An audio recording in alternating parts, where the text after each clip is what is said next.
Hey guys, the Jericho2 here for runitwans.com and welcome to episode number 9 of my mini course Redline Mastery. Today, close your eyes and click call. Let's get into it. The main topic today will be bluff catching versus river overbets. In the previous video, we talked about how one of the biggest characteristics of being a great poker player was having the courage and the guts to pull off big bluffs. Well, the same can be said for making big calls versus big river bets. This takes a lot of nerves and composure. It is not an easy skill to master. I'll get students that will come to me and they will struggle with clicking call on the river. And I don't blame them, honestly. Rivers are on average under bluff at small stakes. Like, that's a common theme. However, the good regs will be able to exploit that leak of yours and might barrel you off a few times too many. And it's also important to create good playing habits in order to move up to higher stakes where people will bluff more. So I'll have students that, like, I'm reviewing their session. I'm like, yeah, this is a pretty standard call. Why are we folding here? And they'll just tell me, oh, like, if I call here, I always lose at 100 and 0. Or I'll lose like 90% of the time. And while that may be true, I think calling and just getting into the rhythm, the habits of making those GTO approved call in order to move up in stakes and to stakes basically that you'll earn a higher hourly, I think is very important. And if the goal was to stay at 100 and L, 50 and L the rest of our life, yeah, sure, like fold and don't care, but we should always be striving to moving up, I believe. So yeah, this is what I usually tell them. We will list the characteristics that a hand needs to have in order to be calling river. We'll look at some concrete examples of mine, and we'll do a summary of findings. So, which hands are good for bluff catching versus river overbets? Specifically for the line that is check call, check call, check call, big blind versus in position single raise spot. So, cutoff opens, we call in the big blind, we get tripled. What do we do? Yeah. So we want to call hands that block nuts or strong hands. So let's say I call Jack 9 offsuit in the cutoff in the big blind versus cutoff open. Jack 10 4, 2 hearts, C bet half, small, whatever. Both are okay. We check call. 3 offsuit, we face an overbet. Kind of have to check call here with top pair. And then river 6 of hearts, he overbets. I think this is just a call and live with it.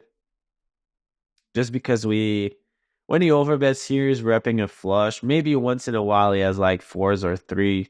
But yeah, he's mainly just repping flush or nothing. And so we have a flush blocker there, which is going to be really important. We're going to have flushes of our own too, but this is not enough for us to just call a river. It's not enough combos for us to call a river with, so we will definitely need to expand our calling range. And having a hard blocker alongside top pair feels really good. Secondly, hands that don't block villains' bluffing range. So let's say same scenario, cutoff opens, we call in the big blind with ace 8 of diamonds. Queen 8-4 hard, bet half, we check call, turn deuce offsuit, overbet. Gonna have to check call here. Not much else to do. And river 6 offsuit, overbet, possibly jam maybe. This would be a really interesting hand to call with. Blocking aces, blocking ace queen, blocking eights. Not blocking any bluffs too. Main bluffs are going to be Jack 10, 10, 9. That would be a really cool call, I think. I wouldn't make it every time, but we wouldn't be blocking any bluffs. We would only be blocking value. So, yeah, I think that could be a really good one. And lastly, hands that are at the top of our range. So same scenario, cutoff opens, we flatten the big blind, we face Jack off, Jack 4-3 rainbow, bet small, check call, turn 8 offsuit, overbet. call, and then river 3 offsuit, overbet. I mean, we have to call here. Maybe we have ace 3, jack 8 that doesn't raise the turn, 8s, but this is very few combos, and so when we're at the top of our range, we just have to click call here and live with it. So yeah, those would be the 3 main characteristics, components that I would look for in a hand when debating whether or not I should be bluff catching the river. Knowing which combos are good to call in the river, it will drastically improve your red line and subsequently your overall win rate.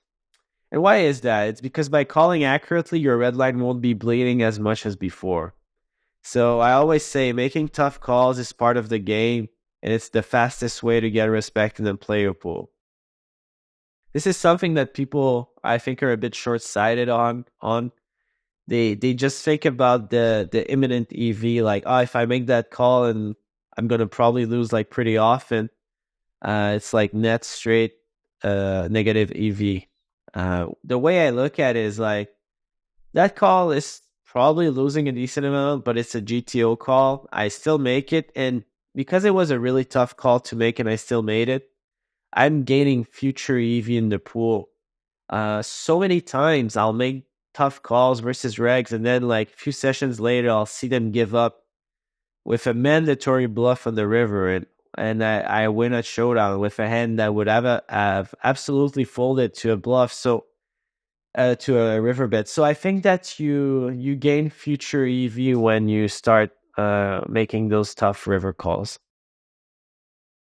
Also, important tip, the bigger the river bet is, the more that we are allowed to fold, but we still must call some amount of the time. So, we're in this session, we're focusing on what we should be calling, but we still have to do a lot of folding. I just don't want you to forget that, guys.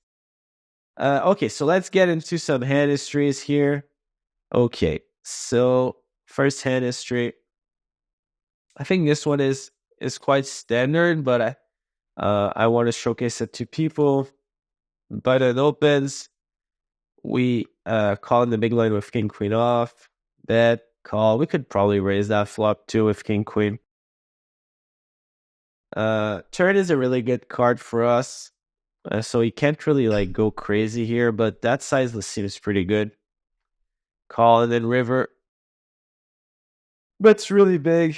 So here what I look for, the king of clubs really good.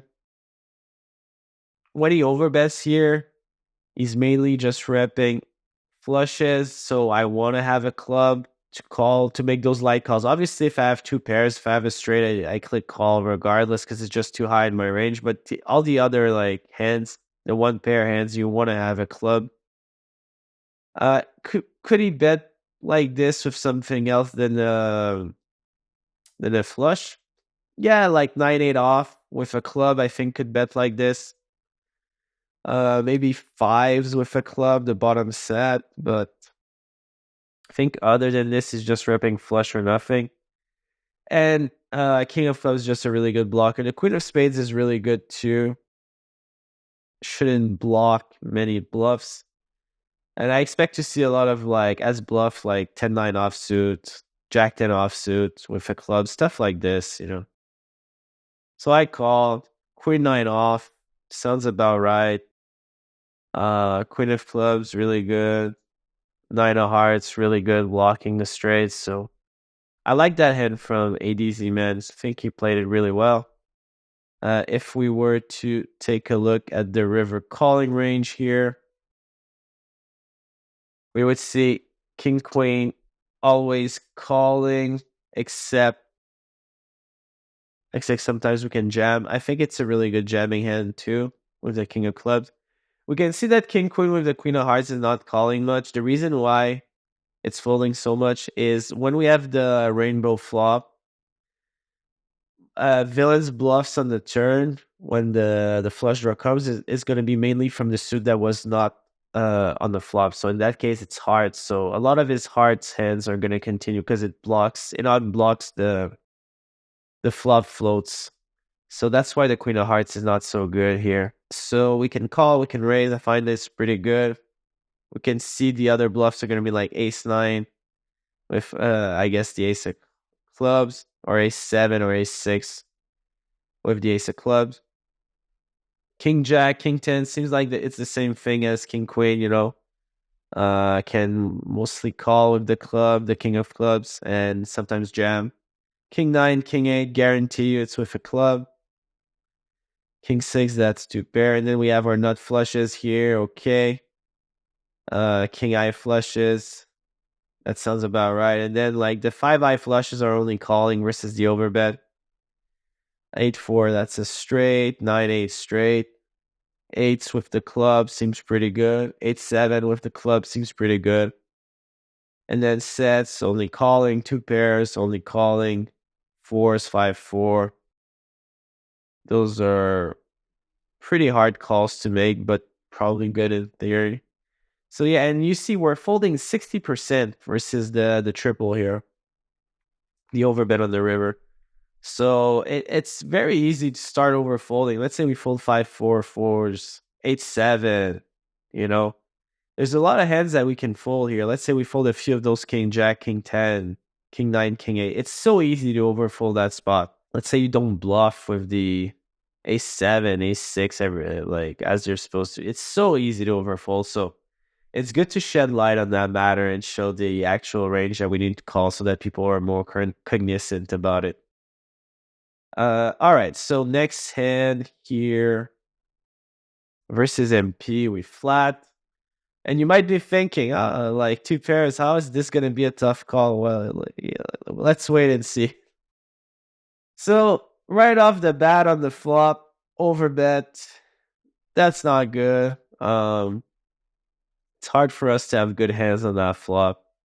King 6, ace 6, 6s, basically that's it. Turn, really good card for him as well. He bets. Doesn't have to go that big because it's the rainbow, so. And it's still a good card for him. So I think it's a really good size. And here, something that people don't understand is I won't have a lot of King Queens and Jack 10s because of the flop size. That was so big. I have to fold like some King Queens here, definitely. A lot. I have to fold some Jack 10s, some gutters, some Queen Jack, some Queen 10s. And so I will have ace queen, sure, but I won't have those other good hands that the queen brings, king, queen, and jack 10. I won't have them as often as people might think. Bet, call, and then river, jam. This is really high in my range. Yes, I will have ace queen, but I won't have much better 6s. King 6 is probably really good. Just because it blocks kings, right, that could use that size. Aces is never taking that size on the flop, so yeah, but at the same time, like, I'm going to be, like, check calling, check folding so often on this run out, so kind of have to click call and live with it. 3s. Okay, I mean, I like it. I like it's really good on blockers. But yeah, that's a sick bluff. I really like it. And my call, I think, is standard, but still really hard to make. And I think a lot of people end up folding there, at least from what I've seen, just because of the sheer strength that MP is showcasing. So let's take a look at the sim here. We can see the river calling range. We can see, yeah, this is, okay, well, let's start with this. Like, king, queen, you see that I don't have that many combos of king, queen because I have to fold a flop, right? So, and even the combos that I get with, on the river, with, they end up folding. Ace, queen as well. The queen is not so good because I think when villain turns queen, jack, queen 10 is going to continue bluffing with them. And so the queen ends up being not a great blocker. You kind of want him to have the queen to just bluff with it. So ace queen, just a partial call. Ace jack, ace 10 kind of suck. Because, yeah, you're blocking jack 10, but you're also going to be blocking a lot of bluffs like jack 9, 10-8, 10-9, stuff like this. And queen jack, queen 10. So the jack 10 are not so good. You can see how little amount of jack 10s we have, just because we're going to be folding so often with them on the flop. Okay, six, king six, sixes. Those are the main calls. And then we have this region here. And this region is calling just because we don't have enough calls otherwise. That's it. And it's supposed to, the three, the deuce, the fours are supposed to be like really good, like on blockers, shouldn't block many bluffs.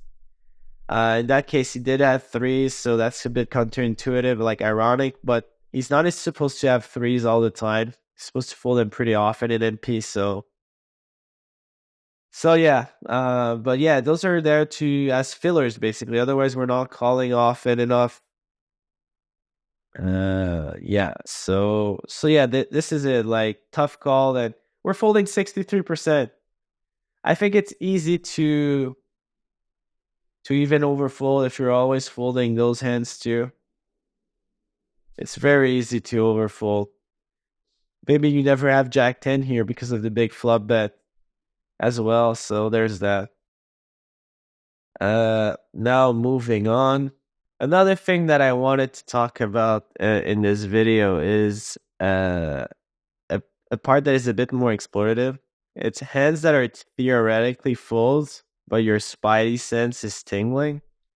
Okay, so let me explain this. Like, I always tell my students that if they have a strong read or an instinct, to trust it. So I rely on theory, I would say probably around like 95% of the time versus regs. However, when I have a read or a strong feeling about a spot, I will usually trust my read and follow it.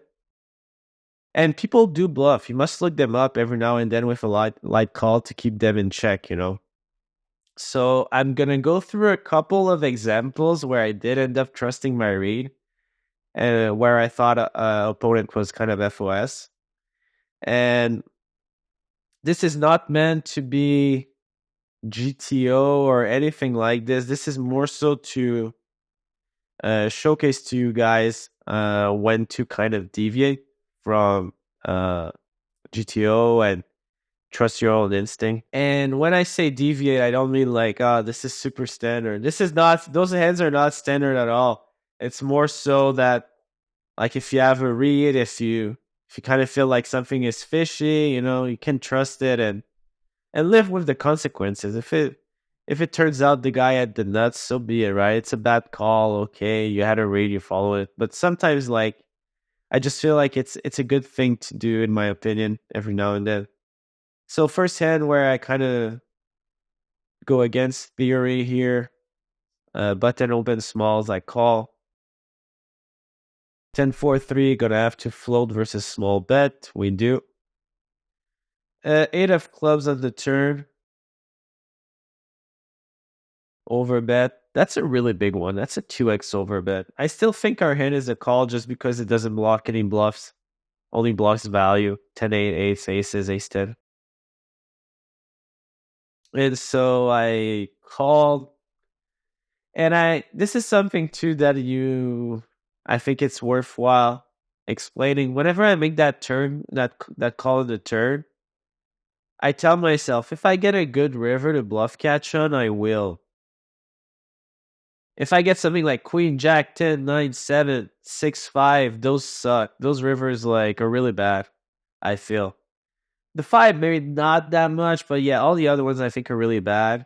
I think King is good just because people will over bluff on the King. I think Deuce is good. Ace, obviously, we improve. 8, we improve. I think the board pairing ones are good too, like 10x, 4x, 3x. So I tell myself this whenever I'm calling the turn. Like on those rivers, I'm probably gonna call, and on these rivers, I'm gonna fold. And you ripped here, right? Yeah. 2x. And I stuck with my read. I felt like turn was just please fold, and then river it's like, it's basically like nut card to bluff on, right? I feel like if he has a bluff on the turn, he's never giving up on that river card, like ever. So, and we won't have King X here unless we have like King 4, King 3, King 10, King 8. Like it needs to be 2 pairs. I'm not calling like King Queen off on the turn, right? So yeah, there's that. And 7-5. So I appreciate the heart here, the willingness. But that seems like I think on on the turn, I think that turn bet is not the best. But on the river, it's like bottom range. So yeah, like rip it. And I'm glad we could scoop down one versus a very aggressive player.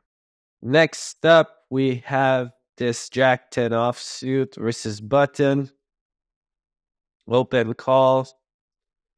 Uh, Here I have to float. Backdoor straight draws, 2 overs to 7 in the 3, late position. And 2 overs to 7. Yeah, 2 overs to 7 in free. I already mentioned it. So yeah, just a lot of stuff going on. It's not great, but kind of have to call.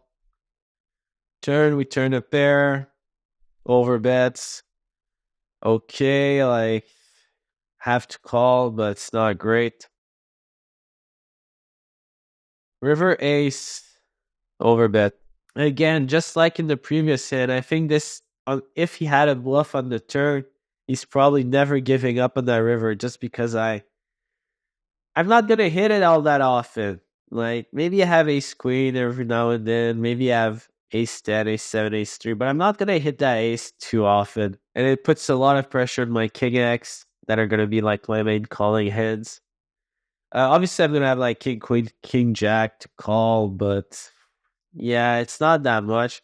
Like, this hand is 100% full in the river.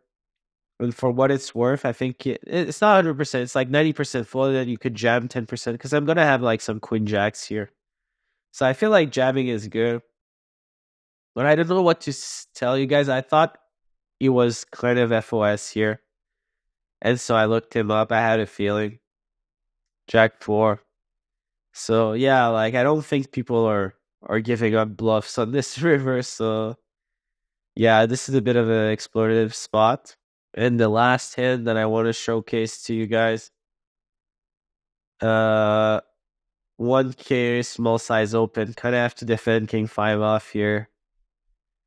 Ace 7 3, small bet, backdoor straight draw, king I, okay. Turn the king, we have to call here. It's not great, but yeah. And then river, he jams. We block ace king, we block kings. Our king X could be better though if we had like king of spade. We would be blocking king 7, king 3. That would be better. With that said, blocking the river straight is good. I will never have a straight here. If I have 6-5 of diamonds, it's 3-betting pre or raising flop. So yeah, I feel like blocking the straight is good here. Blocking the king is good, but we should have better to call here.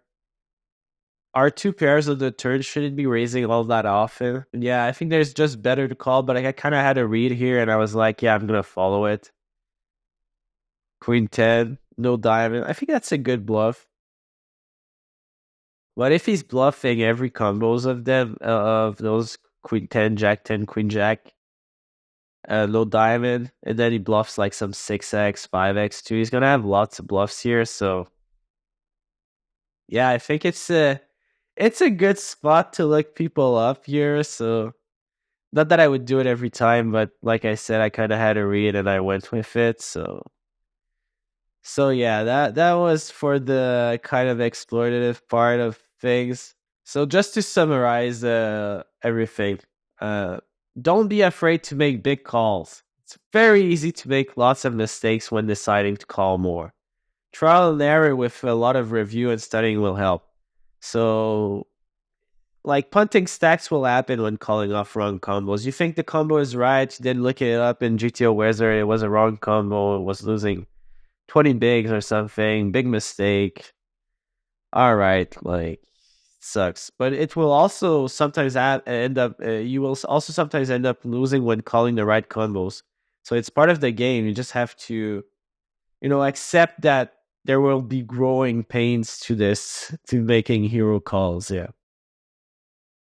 Just like with triple barreling, you must think about the long-term benefits of making those tough calls. So like I said, like people won't be able to run over you anymore. It won't be like snap auto fold when I triple an overbet river. Like if you're able to make those tough calls, you will gain future EV. People will give up a little bit more versus you. Stuff like this. You'll be better prepared for the higher stakes. So that's how we should be thinking, in my opinion. Trust your instincts whenever you have a strong feeling about a particular spot. So the explorative side of it. Calling a little bit more, those river bets will help your red line. It won't be tanking as much as it used to, so it won't be going down as much. Remember that we don't need to call that much versus river over bets. We just cannot be folding all the time. This was basically what I wanted to achieve with this episode. We are getting iffy pot odds, so we must be judicious with our calling hands. So on that note, have a blast heroing your player pool. And I hope you guys enjoyed this video. This was the Jericho 2 for runit1s.com. See ya.